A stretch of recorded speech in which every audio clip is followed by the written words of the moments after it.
வாங்க வாங்க சம்மந்தி வாங்க. வாங்க வாங்க சம்மந்தி வாங்க. ஊர்ல இருந்து எப்ப வந்தீங்க? இப்பதான் வந்தோம். நீங்க எப்படி இருக்கீங்க? எங்களுக்கு என்ன சந்தோஷமா இருக்கிறோம்.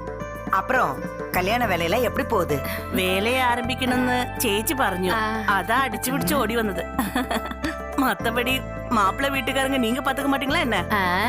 என்ன இப்படி சொல்லிட்டீங்க? என்னை நம்பி பொறுப்பை கொடுத்துட்டீங்கன்னா ஜாம் ஜாம்னு நடத்திட மாட்டேன். வாங்க எப்படி இருக்கீங்க? ரொம்ப நல்லா இருக்கு மாப்பிள்ளை. சாந்தி அம்மா, சம்மந்தி வீட்டுக்காரங்க எல்லாம் வந்திருக்காங்க. விருந்து தடபுடலா இருக்கணும். சரிங்கம்மா. 2 சம்மந்திங்களும் ஏன் நின்னுட்டு இருக்கீங்க? வாங்க வந்து உட்காருங்க. வாங்க உட்காருங்க.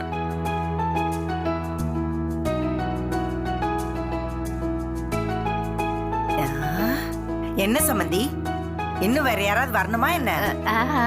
ஆமா, பிரியாவோட அப்பா வரணும். அவர் ஏன் சமஞ்ச புள்ள மாதிரி வாசலுக்கு வெளியவே நின்னுட்டு இருக்காரு? உள்ள வர சொல்லுங்க. ஐயோ இல்ல இல்ல, அவரு ஜோசியரை கூப்பிட்டு வர்றதுக்கு வெளியே போயிருக்காரு. ஜோசியரா? எதுக்கு? முகூர்த்த தேதி குறிக்கணும்ல. அதுக்கு என்ன, தாராளமா குறிக்கட்டும். இல்ல, போன தடவை பிரியாமோட கல்யாணத்துல என்னென்னமோ நடந்து மன கஷ்டம் ஆயிடுச்சு.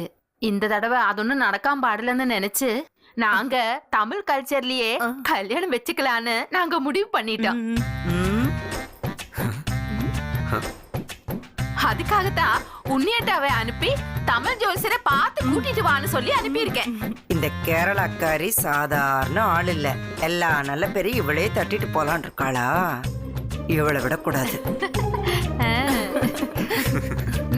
என்ன சம்பந்தியம்மா, என்ன யோசிக்கிறீங்க? இல்ல, நாம கல்யாணம் காட்சி விசேஷம்னு எதுக்கு பண்றோம்? எதுக்கு? நாம பொம்பளைங்க புருஷன்மார்களை தொந்தரவு பண்ணத்தானே.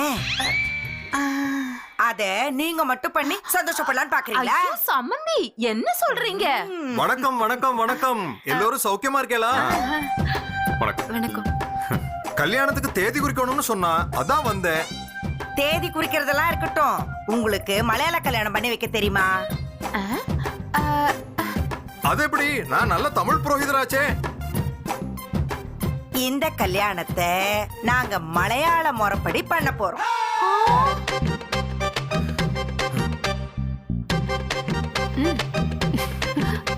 என்ன இது சம்பந்தி? ஏற்கனவே ஒரு கல்யாணத்தை மலையாள கல்ச்சர்ல பண்ணியாச்சு. இது தமிழ் கல்ச்சர்ல பண்ணிடுவோமே. தமிழ் அல்ச்சர்ல எல்லாம் பண்ண வேண்டாம். அதான் நல்லா இருந்துச்சு.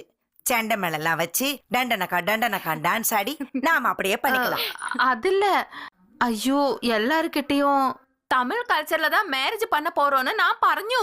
அதானே பார்த்தேன். இதெல்லாம் உங்க வேலை தானா? எல்லாத்தையும் நீங்களே முடிவு பண்ணிட்டா அப்புறம் நாங்க எதுக்கு? பந்து முடிஞ்சதுக்கு அப்புறம் இலை எடுக்கிறதுக்கா? ஐயோ சம்பந்தி, ப்ளீஸ் இப்படி எல்லாம் பேசாதீங்க. அம்மா அம்மா அம்மா, அவங்க சொல்ற மாதிரி தமிழ் கல்ச்சர்லயே கல்யாணம் பண்ணிக்கலாமா ப்ளீஸ்? ஆமாமா, இந்த மாதிரி கல்யாணம் எல்லாம் நமக்கு ஒத்து வராது. எல்லாரும் கொஞ்சம் வாய முடியுங்களா? இது கேரளா ஐயர் வீட்டு கல்யாணம் மாதிரி தான் நடக்கணும். மா, அவங்க சுத்த சைவமா, உனக்கு முதல்ல செட் ஆகுமான்னு பாத்துக்கோ. ஏய், யார் எதுவும் பேசக்கூடாது. தனோ, இதெல்லாம் அப்புறம் பேசிக்கலாம். முதல்ல ஜோசியர்கிட்ட பேசி தேதியை குறிப்போம். அதுக்கு கெம்பூதிரியை வர சொல்லுங்க. என்னது?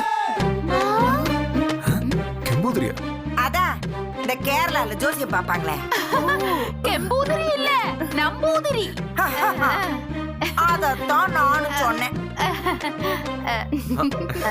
சம்பந்தி, நான் என்ன சொல்ல வரேன்னா, பாருங்க, நாங்க மாப்பிள்ளை வீட்டுக்காரங்க. நாங்க சொல்றதா நீங்க கேட்கணும். கேட்க முடியுமா முடியாதா? இப்பவே நீங்க சொல்லிடுங்க, அவ்வளவுதான். ஐயோ, அப்படின்னா இந்த ஜோசியர் அனுப்பிட்டு நான் சொல்ற மாதிரி அவரை ஏற்பாடு பண்ணுங்க. அது நான் ஏற்கனவே ஒரு பிளான் போட்டு வச்சிருந்தேன். விடமா, அத்ததான் சொல்றாங்கல்ல, அவங்க சொல்றபடி பண்ணிட்டு போலாம். சேச்சி ஓகே.